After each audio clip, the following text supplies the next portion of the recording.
Gym గారు ఏంటి గులాబ్ జామ్ చేస్తున్నారా? లక్ష్మి గులాబ్ జామ్ చేస్తున్నాను.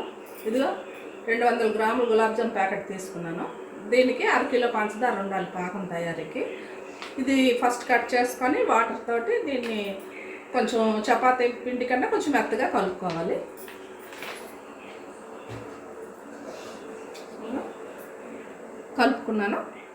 కలుపుకొని ఒక 5 నిమిషాలు మూత పెట్టుకోవాలి. పాకం కోసం ఈ కప్పుతో కప్పుడు పంచదార తీసుకున్నాను. ఈ కప్పుతో కప్పుడు నీళ్ళు వేసుకొని పొయ్యి మీద పెట్టుకోవాలి. ఇదండి పాకం. ఇదేం అసలు తీగ పాకం ఏమీ రానవసరం లేదు. ఒక 5 నిమిషాలు మరిగితే సరిపోద్ది. ఇందులో స్మెల్ కోసం ఒక 2 యాలకులు పొడి కొట్టుకొని వేసుకున్నాను.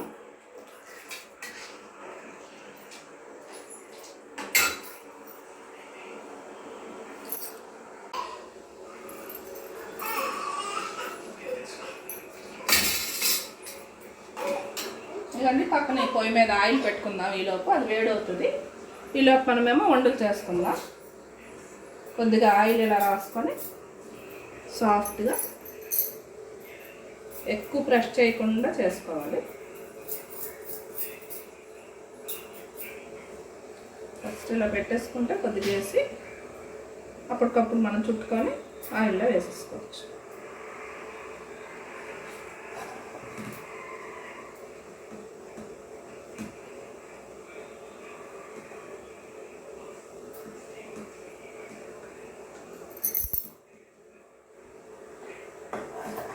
ఇదిగోండి పాకం మరిగిపోయింది. మనం ఆఫ్ చేసుకొని పాకం చల్లారకుండా మూత పెట్టి ఉంచుకోవాలండి.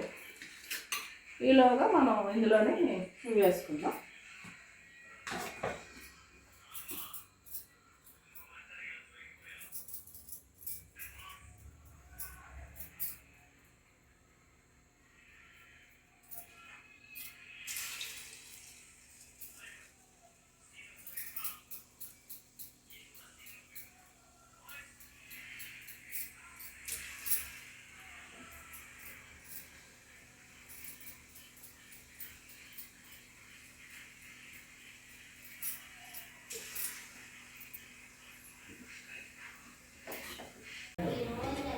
ఇంకా ఇలా వేడిగా పాకంలో వేసుకోవడమే. ఇట్లా బ్రౌన్ కలర్లోకి రావాలి.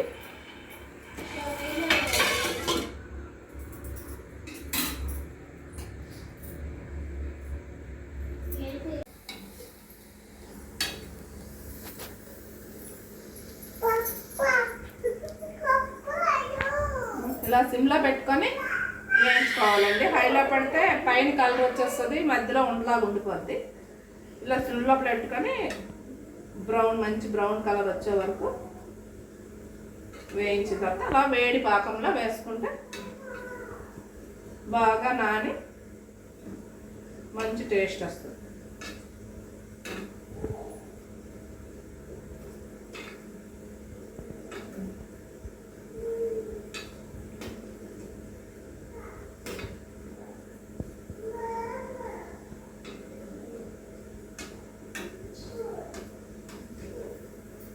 ఈ కలర్ రావాలి. ఇలాగా వేడి పాకంలో వేసేసుకోవాలి.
ఇదిగండి వేడి వేడి గులాబ్ జామ్ రెడీ.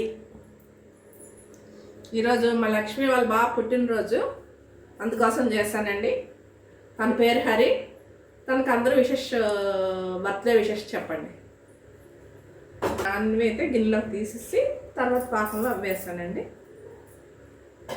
అంతేనండి. మా గులాబ్ జామ్ మీకు నచ్చితే లైక్ చేయండి, షేర్ చేయండి, నా ఛానల్ సబ్స్క్రైబ్ చేసుకోండి. Thank you.